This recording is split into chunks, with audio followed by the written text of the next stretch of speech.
Welcome to Stuff You Missed in History Class, a production of iHeartRadio.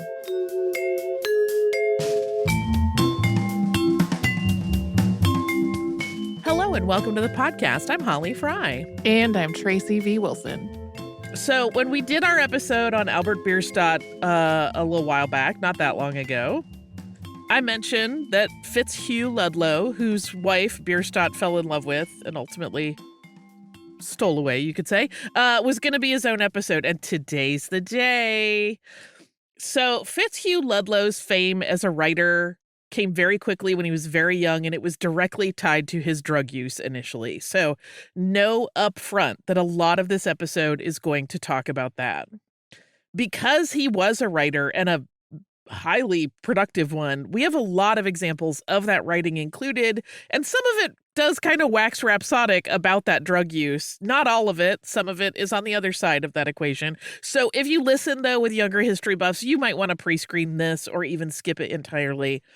I would not say that this is a particularly happy topic. Ludlow lived a lot in a very short life.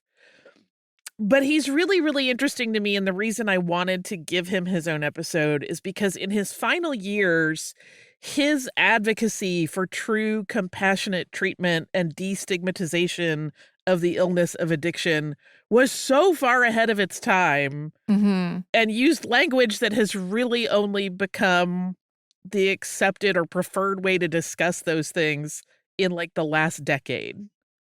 And he was writing about it in the 1860s. So that is why I think he merits a little discussion.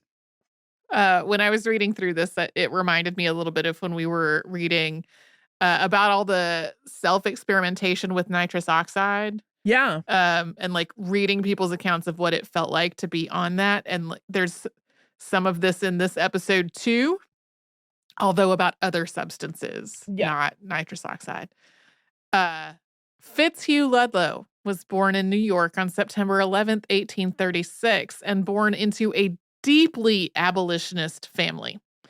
His father, the Reverend Henry Gilbert Ludlow, was known for making impassioned speeches about the issue of slavery and was an early advocate for the acceptance of interracial marriage. Fitzhugh later wrote as a journalist about how his family was treated by people who opposed these views. He relayed the story of a night before he was born when, quote, "My father, mother, and sister were driven from their house in New York by a furious mob. When they came cautiously back, their home was quiet as a fortress the day after it has been blown up. The front parlor was full of paving stones. The carpets were cut to pieces. The furniture and the chandelier lay in one common wreck, and the walls were covered with inscriptions of mingled insult and glory. Over the mantelpiece had been charcoaled 'rascal'. Over the pier table, 'abolitionist.' Henry Ludlow was also sometimes attacked on the street and pelted with eggs." Yeah, this was not the only time the home was attacked. At one point, a rumor had gotten out that he had performed a marriage ceremony for an interracial couple, and it sparked like this huge attack on the family. And this is what he grew up in. That sister that Fitzhugh mentioned in that account was his older sister, Mary. She had actually died several months before he was born. The Ludlows had another daughter, Helen, who was born 3 years after Fitzhugh. And their father, Henry Ludlow, was so deeply affected by his first daughter's death that he actually wrote about not being able to love his other children as deeply as he had loved Mary.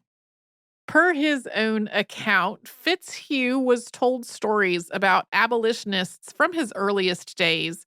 He noted that, quote, "I was 4 years old when I learned that my father combined the two functions of preaching in a New England college town and ticket agency on the Underground Railroad."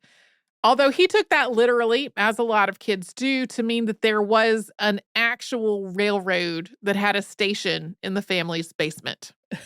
Yeah, there are stories of him as a little kid trying to go down and see where the trains came in, which is quite charming. He was a very smart kid.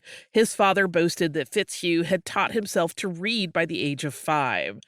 But he was also sickly as a child. He described himself in his writings as having, quote, a feeble childhood. And he notes that this feebleness led him to explore the world from the comfort of a couch, becoming engrossed in books and his thoughts. The one exception to this was in venturing out on the water, which he clearly loved and described in his writing. Quote, the only exception to this state of imaginative indolence were the hours spent in rowing or sailing upon the most glorious river of the world, and the consciousness that the Hudson rolled at my own door only contributed to settle the conviction that there was no need of going abroad to find beauties in which the soul might wrap itself as in a garment of delight. Even at these seasons, exercise was not so much the aim as musing. Many a time, with the handles of my sculls thrust under the side girders and the blades turned full to the wind, have I sat and drifted for hours through mountain shadows and past glimpses of light that flooded the woody gorges with a sense of dreamy ecstasy which all the novelties of a new world could never have supplied. When Fitz Hugh was 6, Henry moved the family to Poughkeepsie, New York. The family was living there when Fitz Hugh's mother, Abigail Woolsey Wells, died. Her son was 12 years old at that time. It was also there in Poughkeepsie where Fitz Hugh often found himself at the pharmacy picking up medications for his various ailments. And that also became a place where the boy, as he grew into a young man, really liked to hang out. He later wrote, quote, about the shop of my friend Anderson, the apothecary, there always existed a peculiar fascination, which early marked it out as my favorite lounging place.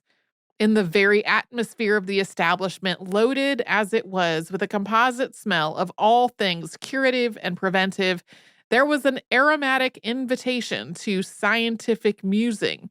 A little sanctum at the inner end of the shop, walled off with red curtains from the profane gaze of the unsanative, contained 2 chairs for the doctor and myself and a library where all the masters of physic were grouped.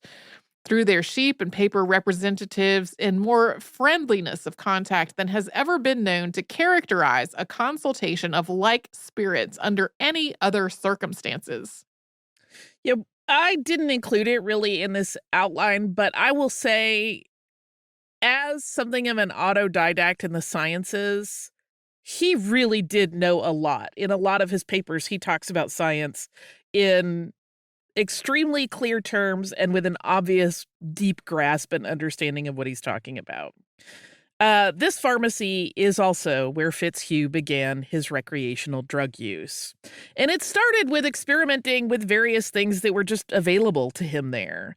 He wrote, quote, here especially with a disregard to my own safety, have I made upon myself the trial of the effects of every strange drug and chemical which the laboratory could produce. Now with the chloroform bottle beneath my nose have I set myself careering upon the wings of a thrilling and accelerating life until I had just enough power remaining to restore the liquid to its place upon the shelf and sink back into the enjoyment of the delicious apathy which lasted through the few succeeding moments.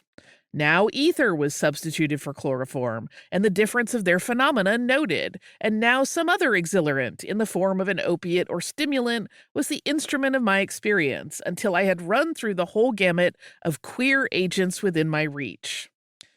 Clearly there was not a lot of tracking going on at this time. Like, if you tried to do this, if you were at a pharmacy today, there would be counts done of the medications and people would realize someone had their hand in it. But the U.S. wouldn't get its first federal law regarding drugs until the 1906 Food and Drug Act. So it wasn't as though his friend at the pharmacy had to account for any of these missing substances. And it also appears that his friend was pretty comfortable letting Ludlow experiment there. Yeah, there were also a lot of things at the time that you could just go buy that today would be either like tightly controlled substance, yeah. Yeah, or like illegal for use of any type. Yeah, that's the thing. In talking about all of this, even though there were some stigmas attached to some of them, none of the things he did were illegal, which is a little mind-blowing to consider. Yeah. So Fitzhugh's account states that he didn't use these drugs repeatedly. He would try each of them only once and note its effects. And then when he had tried everything that was available, he thought he was done. But then one day, the pharmacist mentioned that he had a new acquisition that was being used in India to treat lockjaw. He told Ludlow that it was, quote, deadly poison, which stopped the young man from using it.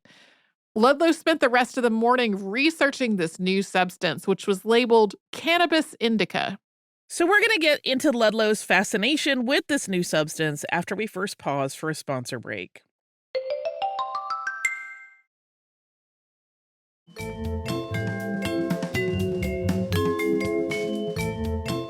Ludlow would, in his first book, write an explainer for his readers of what hashish is. Quote, in northern latitudes, the hemp plant grows almost entirely to fiber, becoming, in virtue of this quality, the great resource for mats and cordage. Under a southern sun, this same plant loses its fibrous texture, but secretes, in quantities equal to 1/3 of its bulk, an opaque and greenish resin.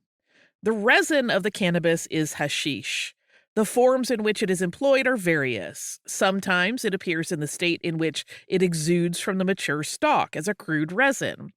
Sometimes it is manufactured into a conserve with clarified butter, honey, and spices. Sometimes a decoction is made of the flowering tops in water or arrack. Under either of these forms, the method of administration is by swallowing. Again, the dried plant is smoked in pipes or chewed as tobacco. So, for clarity, this is different from marijuana, which is the dried flowers, buds, and stems of the cannabis plant. Hashish is much more potent and causes more intense experiences, including hallucinations, panic, and motor ataxia. So the hashish that Ludlow had encountered at the apothecary was in that resin form. And after he had been warned off of it by his friend, he decided to try it anyway, in secret. He started with a small amount, taken surreptitiously while at the pharmacy, but that did not have any effect. So he repeated this experiment several times, increasing the dose each time. He had come to the conclusion that he was for some reason unsusceptible to it, and then one evening, after taking 30 grains of it, which was an amount he had worked up to by adding 5 grains at a time to the dose, he left the pharmacy and went to a friend's house. And then after 3 hours of nothing, he wrote that it began to take effect, describing that first experience this way, quote, "Ha! What means this sudden thrill? A shock as of some unimagined vital force shoots without warning through my entire frame, leaping to my fingers' ends, piercing my brain, startling me till I almost spring from my chair. I could not doubt it. I was in the power of the hashish influence. My first emotion was one of uncontrollable terror, a sense of getting something which I had not bargained for. That moment, I would have given all I had or hoped to have to be as I was 3 hours before. No pain anywhere, not a twinge in my fiber, yet a cloud of unutterable strangeness was settling upon me and wrapping me impenetrably in from all that was natural or familiar. Endeared faces, well known to me of old, surrounded me, yet they were not with me in my loneliness. I had entered upon a tremendous life which they could not share." He also describes in this account a lot of things that have become common in accounts of drug use. So the paranoid feeling that other people knew he was on drugs, the sense of time and space expanding, etc. He had, as that passage that Tracy read indicates, a lot of anxiety, and he also hallucinated in ways that he found both pleasant and unpleasant. He, in one of these hallucinations, had an altercation with a bony supernatural figure that he kind of hints might have been death. And at one point, he came to the conclusion that he was immortal. So, things you've probably heard in other accounts of drug use. But unlike all of the other substances that Fitz Hugh had tried up to this point, he developed a substance use disorder when it came to hashish. In 1854, Fitz Hugh was enrolled at the College of New Jersey, which is known today as Princeton. He stayed there less than a year. In 1855, a fire at the school led Fitz Hugh to leave and go to Schenectady's Union College.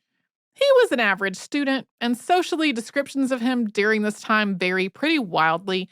Some of his classmates thought very highly of him, while others seemed to think he was awkward and weird. The one area where he excelled was literature, and he was asked to write a song for commencement the year he graduated, which was 1856. Later that year, he published an article titled The Apocalypse of Hashish in Putnam's Monthly. And that article opens with, quote, "In returning from the world of hashish, I bring with me many and diverse memories, the echoes of a sublime rapture which thrilled and vibrated on the very edge of pain, of Promethean agonies which wrapped the soul like a mantle of fire, of voluptuous delirium which suffused the body with a blush of exquisite languor. All are mine.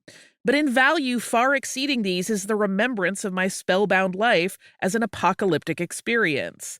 The value of this experience to me consists in its having thrown open to my gaze many of those sublime avenues in the spiritual life, at whose gates the soul in its ordinary state is forever blindly groping, mystified, perplexed, yet earnest to the last in its search for that secret spring which, being touched, shall swing back the colossal barrier. In a single instant, I have seen the vexed question of a lifetime settled, the mystery of some grand recondite process of mind laid bare, the last grim doubt that hung persistently on the sky of a sublime truth blown away." That writing was very well received. Remember, that was right in the middle of the spiritualist movement in the U.S., so this idea of using drugs to have kind of a supernatural experience had a lot of allure. It inspired the young Fitz Hugh to publish a long-form account of his drug use in 1857.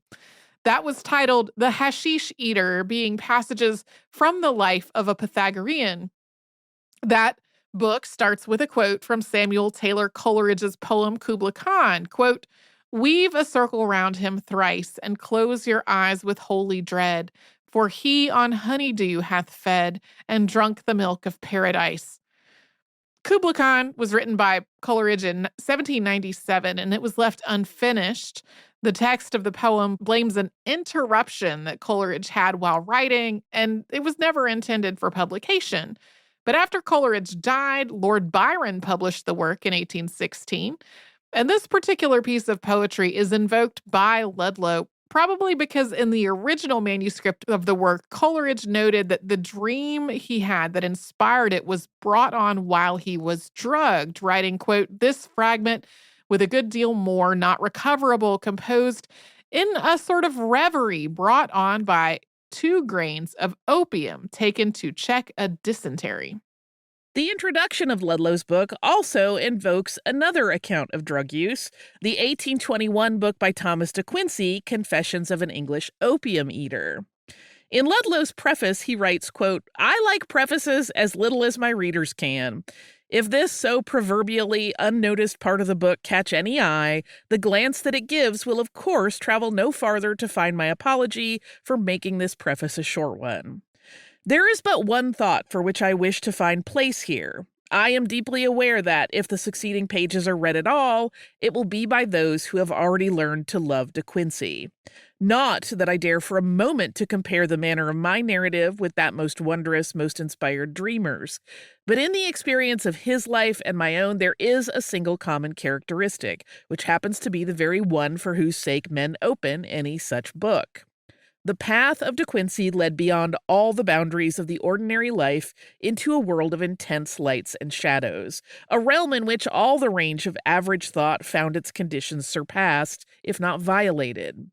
My own career, however far its recital may fall short of the opium eaters, and notwithstanding it was not coincidence and but seldom parallel with his, still ran through lands as glorious, as unfrequented, as weird as his own, and takes those who would follow it out of the trodden highways of mind.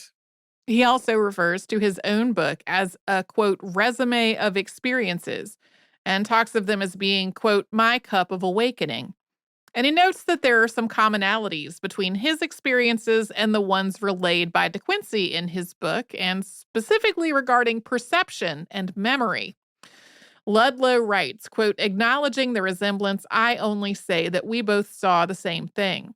The state of insight which he attained through opium, I reached by the way of hashish. The rest of the book includes accounts of several of his experiences with hashish, including the first, which we've shared excerpts from. It's not all complimentary, though. He continued to have both good and bad experiences with the drug, and he's pretty open about that, sometimes describing it as a terrible thing. But he was also clearly addicted to it, even as he referred to it as, quote, an accursed drug. By the end of the book, he concludes that hashish is not the proper means to attain enlightenment and gives an account of how unpleasant withdrawal was for him when he gave it up. This book was a hit, both critically and in terms of sales numbers. It went through several editions right away. And it gave Fitz Hugh the confidence to pursue a writing career and leave the teaching job that he had taken after he finished school. He wanted a life of what he called, quote, entire self-sustenance. He didn't really get along with his father. They had a lot of conflict, and he wanted to have the financial standing to have no dependence whatsoever on his family. To make his way as a writer and to get a little distance from that family, Fitz Hugh moved to New York City, and he became a regular at Pfaff's Tavern, where the American Bohemian group tended to gather. It was also during this time that Fitz Hugh met and fell in love with an heiress named Rosalie Osborne. He proposed, and after Rosalie's mother conducted a background check on Ludlow, the pair of them got married in 1859. They went to Florida for an extended honeymoon. It was during that honeymoon that Ludlow made the assessment of Florida and Jacksonville specifically as having, quote, the climate of utopia, the scenery of paradise, and the social system of hell. We're going to talk more about Ludlow's thoughts on the South after we hear from the sponsors that keep Stuff You Missed in History class going.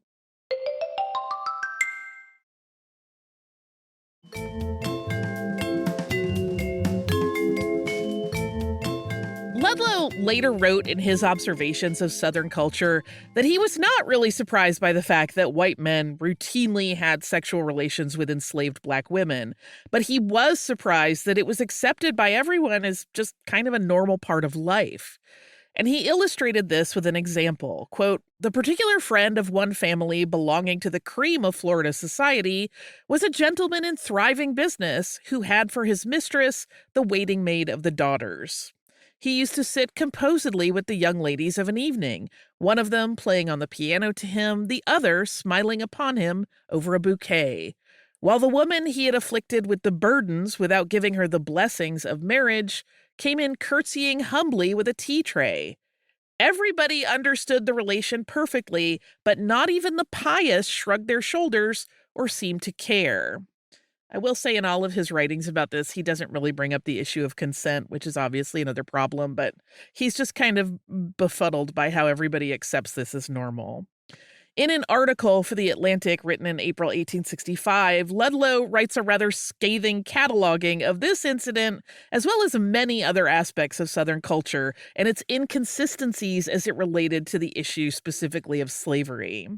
One of those is the way that he found he would talk with Southern enslavers who threatened that they would arm their slaves to fight for them, but that he also knew that those same men would be utterly stricken with fear if they thought for even a second that one of the black people they enslaved had a gun. It's a pretty interesting look at the whole thing, but I do want to tell people, as a side note, if you go looking for this or any other articles or writing that Ludlow wrote, they are very full of problematic language, and this is not just because of the time. Ludlow may have been an abolitionist, but he was also still racist in a lot of ways. In addition to the way he sometimes characterizes black people, and he tries to write in their vernacular in a way that is very unflattering, he also wrote some really racist things about other people, particularly Native Americans and Mexicans. So, forewarned if you want to read Fitz Hugh Ludlow. That was also really not unique among abolitionists. No, not at all. I find him to be a very good writer. He's very florid, but he paints a really interesting picture. But then when you're like, oh, and then he said something horrible in the midst of this. Yuck, yuck, yuck, yuck, yuck. Oh, and yikes. Fitz Hugh was very busy as a writer in his early marriage, and he and Rosalie were really active in New York's literary social scene. But once the U.S. Civil War began, it was increasingly difficult to make a living as a writer. He had to take a job at the New York City Customs House to bring in a little extra money. So when Albert Bierstadt mentioned that he wanted to return to Western North America, Ludlow was eager to go with him. He saw an opportunity to write journalistic accounts of the lands that they passed through. Ludlow was a huge supporter of Bierstadt's work and had used his journalism jobs to praise the artist's paintings publicly. Ludlow's descriptions of the places they traveled are colorful and a little hilarious. For example, he described an area they reached after their stagecoach had passed through the Rocky Mountains as, quote, the secret spot where the world clasps her girdle. That tickled me. Encountering Mormons in Salt Lake City was something of a surprise to Ludlow, who wrote regarding an incident where he encountered a polygamous home for the first time, quote, a cosmopolitan, especially one knowing beforehand that Utah was not distinguished for monogamy, might well be ashamed to be so taken off his feet as I was by my first view of Mormonism in its practical workings. I stared. I believe I blushed a little. I tried to stutter a reply. His biggest confusion is pretty sexist here. It was how the multiple wives of one man weren't terribly jealous of each other and didn't, quote, fly into each other's faces with their fingernails and tearing out each other's hair. Ludlow wrote a lengthy description of the Mormon community as he observed it for The Atlantic, including a lengthy discussion he had with Brigham Young at a ball that he had been invited to. It is pretty clear that Fitz Hugh is working very hard to understand his subject while also finding this way of life just deeply inscrutable. Later, when those writings were mentioned in Ludlow's obituary, it was noted, quote, his statements about the Mormons were flatly denied and his conclusions fiercely resented by the representatives of that sect. When the journalist and artist got to San Francisco, they had a more luxurious time than most of their trip had afforded. They stayed at the Occidental Hotel. They met Mark Twain while they were there. Mark Twain wasn't famous yet. They also met Bret Hart. These and others formed a little ad hoc group similar to the Bohemian Circle that Ludlow had been part of in his early days in New York. He participated with Twain, Hart, and others in the publication of the weekly paper The Golden Era. As we mentioned in the Bierstadt episode, there were some hints during this cross-country travel that Albert Bierstadt and Rosalie Ludlow were actually having some sort of affair. And we don't have any information on the specifics of what happened, but 2 years after these two men returned to New York, the Ludlows divorced, and Rosalie and Albert were married very soon after that. Ludlow was already in rough shape by the time he and Bierstadt returned to New York. The trip had been really grueling, and Fitz Hugh was enthusiastic, but he was not exactly well-suited for a cross-country journey. He'd lived a pretty leisurely life and had never been in particularly robust health, and he also contracted tuberculosis while he was on the West Coast. The breakup of his marriage, combined with his physical depletion, led to a breakdown. Ludlow was in a lot of pain, and he started using opium to deal with that pain. He continued to work, though, including adapting the story of Cinderella for the stage for a performance at the New York City Sanitary Fair the year that he returned to the city from his Western travels. His life spiraled in 1866. He married again shortly after Rosalie married Albert Bierstadt. He married an older woman named Maria O'Brien. We don't know much about Maria. During this time, he was really struggling with opium misuse and consulted a number of doctors in his efforts to get treatment for his addiction. He never fully managed to get out from under it, and for the next several years, he continued a cycle of progress in his treatment and then relapses. Throughout all this, he started to advocate for better treatments. In 1867, Ludlow penned an article for Harper's Bazaar titled, What Shall They Do to Be Saved?, about the difficulty of overcoming opium addiction. This article was later republished as part of Horace B. Day's book, The Opium Habit. And this writing shares Ludlow's observations of various people in the throes of opium addiction and the ways that it can really destroy a person, both mentally and physically. And he describes in very unflinching detail what it is like to go through withdrawals when trying to get off of it. He does not pull any punches or spare the reader any of the truly awful things that happen. He talks very openly about the physical and mental pain involved. And then there's also a letter that he wrote to Horace Day at the end of that reprinted article, in which he describes his ideas for what he believes would be effective treatment for opium addiction. This letter explains, quote, "That experience having shown me how impracticable in the large majority of cases is any cure of a long-established opium habit while the patient continues his daily avocations and remains at home. It arises from the fact that in his own house, a man cannot isolate himself from the hourly hearing of matters for which he feels responsible, yet to which he can give no adequate attention without his accustomed stimulus, that his best friends are apt to upbraid him for a weakness which is not crime but disease, and that the control of him by those whom he has habitually directed, however well judged, seems always a harassment." This really struck Holly as ahead of its time because it's the earliest instance she can think of where somebody has correctly identified addiction as an illness rather than a moral failing. He also talks through the most frequent origin point for opium addiction, mentioning that for an average case, quote, his habit, as in 9 cases out of every 10, dates from the medical prescription of opium for the relief of violent pain or the cure of obstinate illness. He was not aware of the drug then administered to him or at any rate of the peril attending its use. And his malady was so long protracted that opium had established itself as a necessary condition of comfortable existence before he realized that it had possessed the slightest hold upon him. Ludlow envisioned a place he called Lord's Island, a literal island where people can be treated through a gradual decrease of opium misuse under the care and administration of a knowledgeable team, like a true treatment center. This island would have facilities specifically designed to ease patients through the various painful stages of recovery. And he also writes that he feels it's important to really establish a place where the people who are being treated also have creature comforts, writing, quote, "I propose that our perfected scheme shall contain everything necessary to make the social life indoors a delightful refuge, to all far advanced enough to take pleasure in society, from the dejection and introversion peculiarly characteristic of opium's revenges. This comprehends a suite of parlors where ladies and gentlemen can meet in the evening on just the same refined and pleasant terms that belong to an elegant home elsewhere, furnished with a piano to dance to, play, or sing with, first-class pictures as far as our own funds, aided by donations and bequests, can procure them for us, cozy open fireplaces, unblemished taste in furniture and carpets, in fine, an air of the highest ideal of a private family's handsomest assembling room.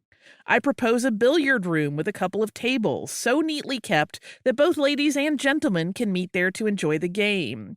A reading room with the best papers and magazines and a good library, both to be enjoyed by guests of either sex. A smoking and card room for the gentlemen. I propose to have our engine before mentioned do the work of taking our invalids up and down the stairs by a lift, like those in use in some of our best hotels, so that the highest rooms may be practically as near the baths, the dining and social apartments, and as eligible as any of the lower ones. And if feasible, I suggest that some at least of the rooms be arranged in small suites or pairs so as to admit of a well daughter, son, sister, parent, wife, or brother coming to stay with any invalid who needs their loving presence and nursing. This all blew me away because he's advocating for compassionate care and treatment more than 150 years ago. This writing really struck a chord with a lot of people who, like Ludlow, were trying to regain control of their lives and to stop using opium. He started receiving letters from people who read his articles. He had ongoing correspondences with a lot of them for the remainder of his life. In 1870, Ludlow published a long-form account of his travels with Bierstadt titled The Heart of the Continent, a record of travel across the plains and in Oregon with an examination of the Mormon principle. And this was a project he had been contracted to deliver much sooner, but his health and recovery efforts had really derailed his schedule. And as a consequence, a lot of the information that he included in the book about things like the potential of the western half of the country and the expanding railroad was just kind of outdated by the time the book went to market. It had been 6 years, and it flopped. After the book was published in the summer of 1870, Fitzhugh traveled to Europe for the first time, hoping to improve his health. He was really close to his sister Helen. She traveled with him and his wife Maria. The group first went to London, where they stayed more than a month, and then on to Geneva, Switzerland. Ludlow died in Switzerland the morning after his 34th birthday. His obituary, which ran in New York World and then was syndicated to many other papers, concluded the summary of his life with this. Quote, Mr. Ludlow had many fine gifts, which would have made him a deserved distinction if he had had the steadiness of character necessary to make the best of them. His death at so early an age as 33, that's incorrect by a day, put a period to a life of which the actual results are very evidently and sadly short of the promises and possibilities. The obituary that ran in the New York Times was a lot more sentimental, noting, quote, a gentler, more loving spirit never escaped from the conflicts of this world. That write-up mentions how many people he helped through their own battles with drug use, noting his ceaseless generosity with anybody who asked him for help. The obituary also included this line, which hit Holly pretty hard, quote, some persons blamed him, but we doubt that he left an enemy in this world. If he had one, that enemy died with him. In 1970, 100 years after his death, the Fitz Hugh Ludlow Memorial Library, which was a private collection, was founded in San Francisco by Julio Murillo Santo Domingo Jr. It's a collection of materials focused on altered states of mind. The collection became part of the library holdings at Harvard University after the death of its originator, and at that point it was renamed the Ludlow Santo Domingo Library. Yeah, we can talk about it some on Friday, but there have been a lot of efforts and moments of resurgence and interest in his work, some of which I'll talk about it on Friday, because some of it kind of cherry picks his writings to make him kind of a proponent of drug use, when really, if you look at the whole of his work, that's not really what's going on. But in the meantime, I have listener mail, and it ties to this episode and the Albert Bierstadt one. This is from our listener, Jennifer. Jennifer writes, Dear Holly and Tracy, I've been catching up on episodes after some summer traveling, and when I saw one titled Albert Bierstadt, it immediately caught my eye. I live in a small community in the mountains of Colorado that's not far from Mount Bierstadt, which is one of Colorado's famous 14ers, i.e. one of 58 mountains in the state with elevations that top out over 14,000 feet. Since Bierstadt is certainly not a common name, I wondered if the mountain was named after him, and it turns out that it is. Regardless, at the portion of the narrative where you discussed his painting A Storm in the Rocky Mountains, Mount Rosalie, Tracy made a statement that there is no Mount Rosalie. To which my brain immediately interjected, yes, there is. I was almost certain I'd heard of a Mount Rosalie in our area, and after a little Google Map searching, cross-reference with my personal hiking notes, I confirmed that there indeed is a Mount Rosalie, and it's located right next to Mount Bierstadt. I have no idea if the naming came before or after Albert's famous painting, but in any case, although it's officially Rosalie Peak, locals usually refer to it as Mount Rosalie, and it is a favorite local hiking area. I've enjoyed your podcast for many years now, so it was fun to come across something in an episode that resonated in my personal life. As pet tax, I've attached some pics of my hiking buddy Sammy, officially Sammy Hagar, and yes, he is the successor to Eddie Van Halen, who sadly died young. Sammy is a Bernedoodle that we affectionately refer to as our Doofus because he's a smart dog who likes to do dumb things. If his haircut looks like he got run over by a lawnmower, that's because he's been kicked out of 3 dog groomers, so we gave up, and now he gets a home haircut. He doesn't seem to mind, and we're saving money. Thanks for all you do. Keep up the great work. Okay, I don't care if it's a home haircut. This dog is so cute, I can't quite deal with it. That's a cute dog. I have Rosalie Mountain information. Yeah. So here's the scoop. The Mount Rosalie in that picture was renamed later Mount Evans. The Mount Bierstadt was also named Mount Rosalie briefly, and then now it's Bierstadt, and they picked a different one to keep a Rosalie in the mix, and that is Rosalie Peak, which is its technical name. And I was like, this is all so confusing, and many renamings and switcheroos of mountains that I'll just leave it out of the episode, and it made for confusion, so I apologize. But yeah, Rosalie Peak, there technically still is no Mount Rosalie. There was, but there wasn't when he found it and called it that, and there wasn't by the time we recorded the episode because it's Rosalie Peak and it's a different mountain entirely. I don't know if that clears anything up. That may be clear as mud, but in any case, that's the scoop. I just want to look at dog pictures again. If you would like to write to us about this or anything else, you can. Our email address is historypodcast@iheartradio.com. You can also subscribe to the show on the iHeartRadio app or wherever you listen to your favorite shows.